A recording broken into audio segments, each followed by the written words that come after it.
Hi, everybody. I just thought I'd shoot something very quickly before I cleaned everything up for the evening. I'm kind of finishing up a project I've worked on for a couple of years, and I thought I'd record it just a little bit. Yeah, I've played now for probably 30 years, 35 years, and excuse me. I still get excited by the instruments. I still, whether it's a $200 guitar or a $5,000 guitar, I still get fascinated by them and still will look in the guitar shop windows when you can find a guitar shop anymore. I miss that from when I was a kid and you had all those places around. But I've always been pretty utilitarian too. It didn't matter to me what the brand was. I just wanted something that would work and play well and help me realize the sound, in my head. Not too many things I've had that were like at the upper echelon of the guitar realm. Acoustics are a different thing. Just they're just different, which is another topic for another day. But on the electric side of stuff, I mean, yeah, I did have that Parker Fly, which was an amazingly nice instrument, and I'm still fascinated by all the innovations that Ken Parker developed and came up with, and it was just an amazing instrument. Hard thing was so much of the components were solely designed for the Parker Fly that when I was running into some electronics issues and the truss rod was actually like a wire, and it was hard to get parts. And I kind of saw the day coming when it was going to fail, and I wouldn't be able to fix it, and you wouldn't be able to sell it, and it was coming really soon. So it's not like you could just say, well, just play it as long as you can. It was like, the writing was on the wall. The other thing was probably that Hammer Newport. I'd come across those back in Glen Burnie, Maryland, 25 years ago, and they just sounded fantastic and played so well, better than anything probably I'd ever played prior and almost since. I think I'd always thought back to that, and I had that one, and it was exactly like that. I didn't end up keeping it for a variety of reasons, but yeah, it just didn't kind of suit me aesthetically. But I did think to myself when I sold it that if I ever came across one of the Hammer Sunburst ones, that I'd really think about it. Hammer being kind of one of the first of the really boutique companies, sometimes did some one-offs, and their finishes were always a little different depending on what the customer wanted. And actually, one popped up just a few days ago that I'm really kind of thinking about, but it's also hard to justify. It's one of those things that and it's also kind of like a collection ender. It's like, yeah, your search is kind of over. Kind of like that little hand built Martin Turs I have, but anyway, one of the instruments I'd really have really liked over the years, one of the companies was Godin. It's a Canadian company, and I had a thing called a Godin Belmont, which I really liked. It was kind of my first foray into Gibson style instruments, mahogany bodies, shorter scale, and two pickups. I had that for a while, but I wanted something that was kind of more of a true hybrid, and I ended up with a thing called an Exit 22. Looked a lot like this one, but had a rosewood neck. And as I played it, I really did quite like it. It's kind of a true hybrid between Gibson and Fender. It's a mahogany body like a Gibson, maple neck like a Fender. It has a shorter scale length like a Gibson, but the pickup selections are more like a Fender. The body's kind of vaguely Telecaster-like, but it's a slab mahogany like an SG. Kind of reminds me of the Music Man Axis, which was probably the coolest looking guitar I think I still to this day I've ever seen. But anyway, I really wanted a maple neck one, because my first guitar was a maple neck I ever had. I still liked it. I always feel like they're not as popular as rosewood necks, and you don't see many of the Exit 22s with them. But I found one from a guy in Las Vegas who was a performer, and so I picked it up and got it.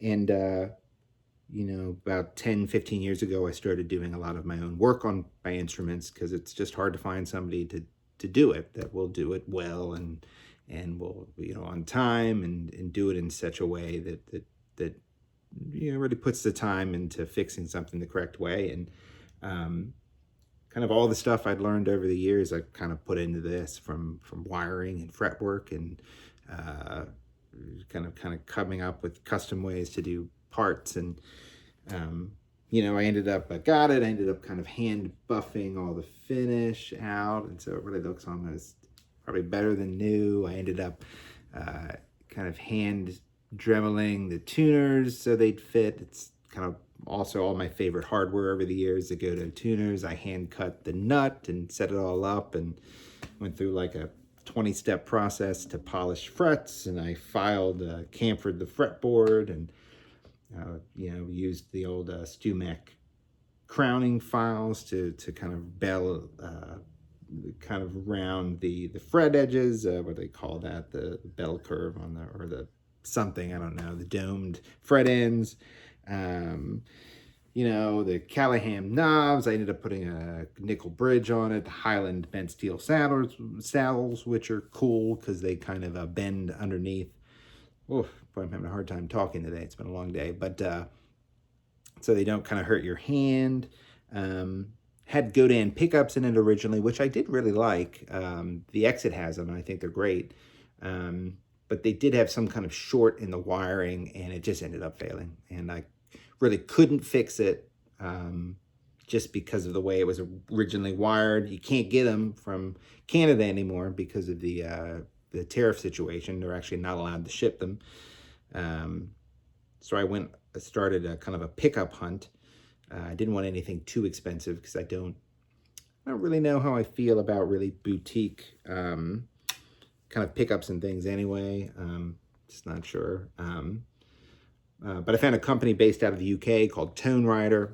You can get them from distributors in the US, but they do these technique called scatter wound, which basically means they introduce a certain amount of variability into the pickup winding, some inconsistency. So it's more like the old pickup winding when it was done by hand. It's supposed to give more depth to the sound. And these are like their new kind of a stacked pickup. So it's supposed to sound like a vintage Fender, but silent, so you don't get that 60 cycle hum. I ended up I went through all these different pickup rings until I ended up with these DiMarzio ones that I thought were just a really high quality ring on it. And I did a bunch of my own wiring, and the capacitors I like, and the pots and all the stuff. And it's pretty neat. So I'll just play through the sounds just so I can explain it, just so I have it for posterity anyway. But your neck pickup, very like you would expect.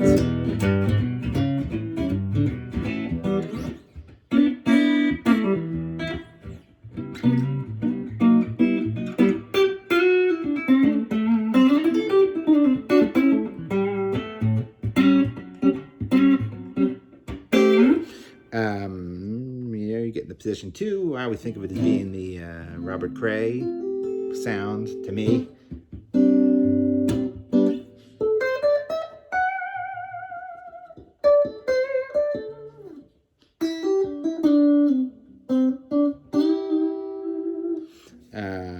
Middle pickup, it's that kind of, I would think it's very Texas kind of sound. Reminds me of Lay Down Sally kind of.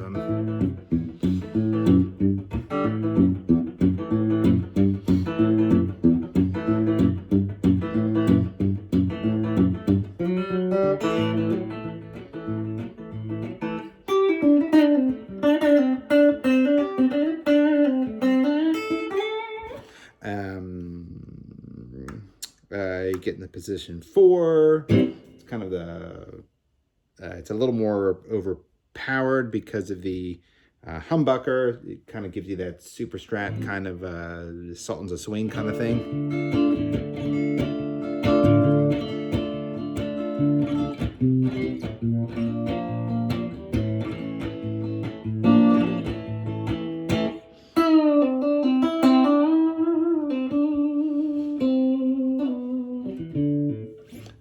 Anyway, and then you got the humbucker, which is kind of based off an old like PAF pickup.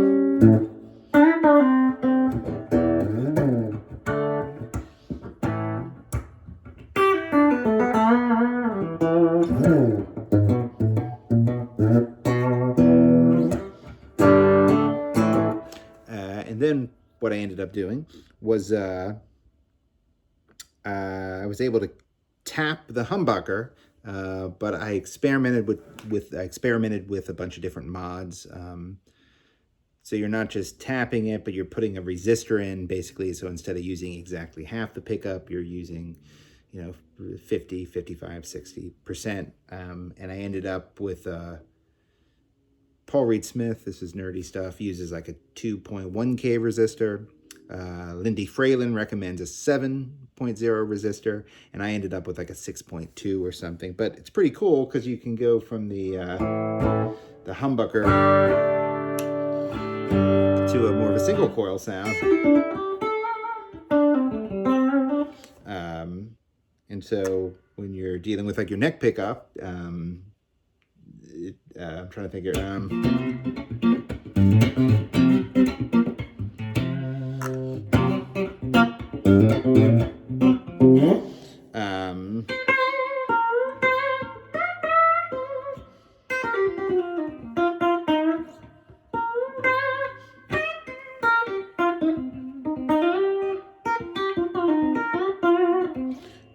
It's pretty balanced. It's very single coil sounding. And the cool thing, and then the other thing I ended up doing was the other switch is they call it the Gilmour switch, but basically it just turns the neck pickup on from any position. So you also can get the outside coils like a Tele or all three pickups on. But it's pretty neat because it means that you can get all those normal Strat sounds, but you can also go from your kind of neck pickup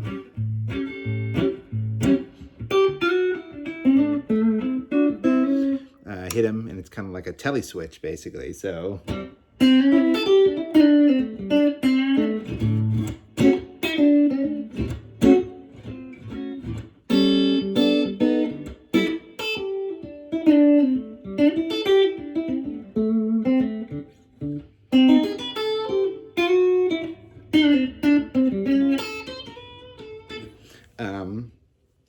working on my diminished licks there, but anyway, it's pretty cool. It kind of reminds you of that in between sounds, and then you can kind of because they're on two different switches, is you can go from that sound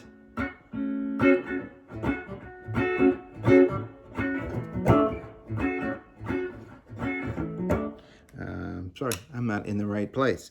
But you can go from and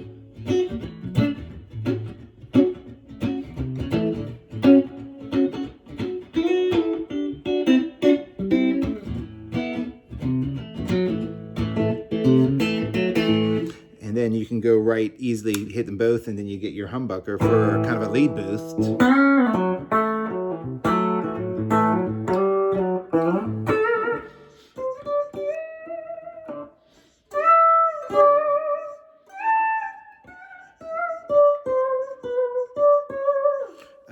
So you can do your swells and stuff, but then you also have that single back pickup if you want to kind of do a faux, the faux bridge pickup for a Tele kind of sound, you know.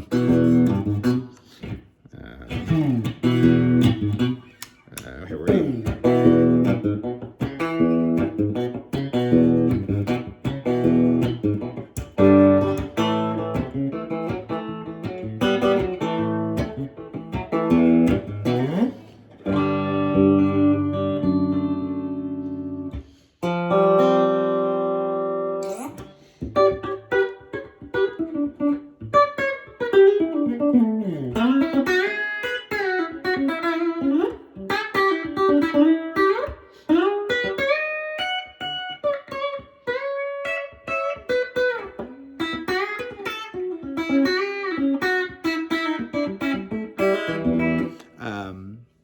gives you that kind of vibe. And then when you want to pretend like you're going back into the middle position, just hit your neck pickup on, and you get your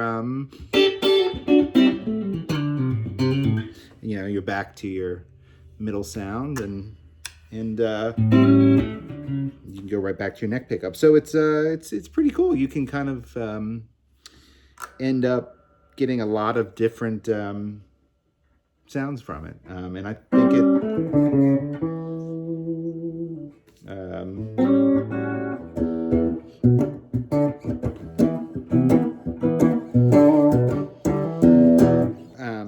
Anyway, I don't know if it'll come through, but I'm really pretty happy with it. So it's it's pretty. Anyway, I'm pretty proud of it for what it is. So anyway, a bunch of nerdy stuff, but hope you have a nice night, and thanks for listening. I'm going to bed. Bye.